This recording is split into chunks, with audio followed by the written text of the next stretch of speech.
સૂર્યાસ્ત સંધ્યા કેવી જોવી ગમે એવી ઘટનાઓ છે. માણસના જીવનનો સૂર્યાસ્ત અને સંધ્યા જોવા ગમે એવા ના બની શકે.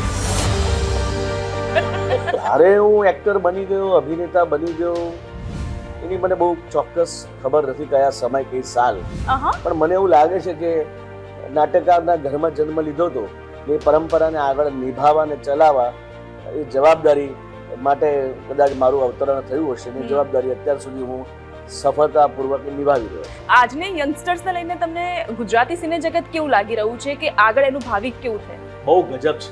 મેં વ્યક્તિગત જીવનમાં અને અભિનેતા તરીકે મારી જાતને ક્યારે ફ્રેમ નથી કરી. મારા ફાધર એક્સપાયર થઈ ગયા ત્યારે હું શૂટિંગમાં હતો, મારા મધર એક્સપાયર થઈ ગયા ત્યારે પણ હું શૂટિંગમાં હતો, મારા દીકરાને વન હાર્ટ સર્જરી ચાલતી હતી ત્યારે પણ હું શૂટિંગમાં હતો, મારી વાઈફને એડમિટ કરી હતી ત્યારે બી હું શૂટિંગમાં હતો.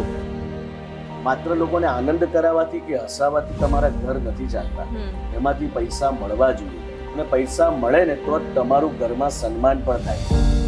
એટલે ફિલ્મોને એક સપોર્ટ મળી રહ્યો છે ઓટીટી પ્લેટફોર્મનો કે ભાઈ ચાલો સબસિડી તો મળવાની જ છે, પણ સાથે સાથે ઓટીટીમાં પણ આપણી જે પ્રોડક્શન વેલ્યુ છે એને અનુરૂપ 10 લાખ 15 લાખ 25 લાખ વોટ એવર, પછી જેવા એક્ટર્સ છે જેવું પ્રોડક્શન તમારું એક બીજો બેકઅપ એ પણ છે.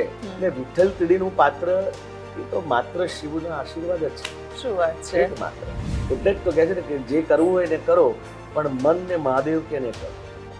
Go with the flow. આપણે કોઈ પ્લાનિંગ સાથે જીવતા નથી, પણ આજે મજા પડી તો આજે રોજ જીવ્યા, કાલનું બધું જોયું.